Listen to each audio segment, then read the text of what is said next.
We must never accept the premise that they put forward, because it is a lie. Nor should we grant these terrorists the religious legitimacy that they seek. They are not religious leaders, they're terrorists.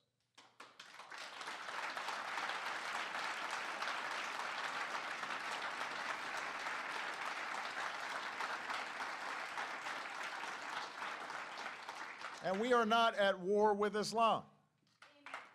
We are at war with people who have perverted Islam. All right, ladies and gentlemen, joining us now is U.S. Navy SEAL, retired, of course, author of Battle on the Home Front, a Navy SEAL's mission to save the American dream. There it is. There's the cover on your TV screen.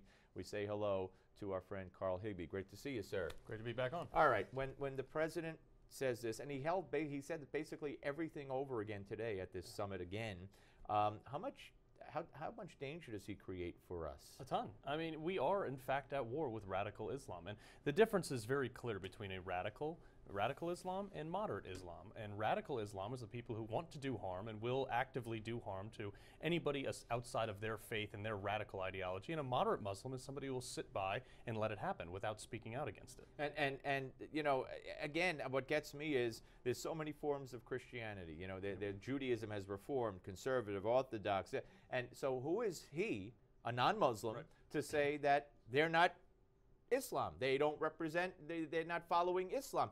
If they say they're following Islam, like if a Jew says they're following Judaism, if a Christian says he's a Christian, and he's following in his way, who is someone else to say, oh, no, you're not? Right. And these folks are probably sitting there in their caves beating their head against the wall because they're like, I don't know how much clearer we can make it to say that we are Islam. We are radical Islam. And the president will not admit it. All right. So this tactic of, and it started, you know, you heard it the other day with Marie Harf, the spokesperson. You know, we got to find these people jobs. We can't kill them and defeat them. We got to make sure they have businesses. Right. Talk about, I mean, you've seen these people, and you know Osama bin Laden, the leaders, the heads, the scientists, and a lot of the terrorists are educated, highly educated, well-to-do people. Right. Well, this notion that you know, poor economic circumstances leads to radical terrorism, I think the low-income class in America would be pretty upset about that. And you know, we spent 13 years nation building over there, and guess what? It didn't work. So, and you can't even put a faithful government in with these people. You want to start giving them jobs and start providing jobs, they're going to do the same thing they did with their government and kill them. All right. So for the next 2 years, we have to assume that, and until and unless there's another mindset in the White House, we're done. I mean, look, we had the head of the FBI do a whole quote from some stupid Broadway play saying everybody's racist. He made a fool of himself, in my view. You got the State Department spokespeople saying what they say, the president saying what he says.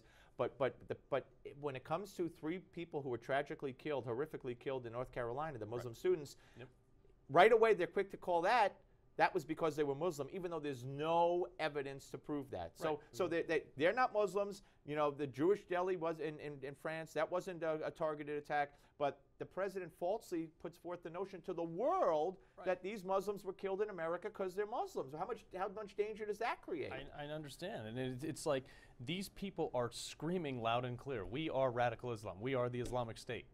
But yet they're refusing to admit it. And we need to draw the line. You can't defeat an enemy you refuse to identify. All right. So what?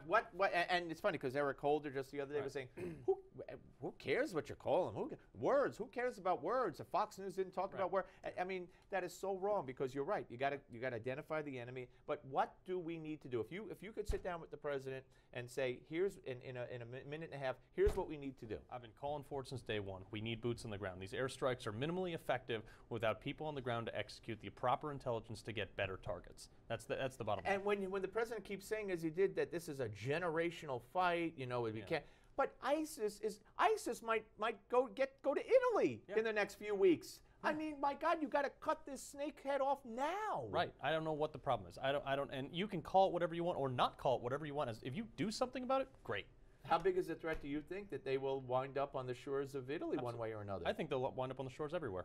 if we don't do something about it. And now. of course, we got Syrian rebels coming, Syrian refugees coming into this country, Right. and our own counterterrorism people are saying we don't know if there's ISIS fighters with them. Right, and like Project Veritas did something where James O'Keefe crossed the Rio Grande in an Osama bin Laden outfit. Yes, several times. Yeah, Went back several and forth times, and nobody across stopped the him. border. But it's people like you who keep the word out there, Right. because you've been there, you've been in the trenches, and you know what has to be done, and it's frightening.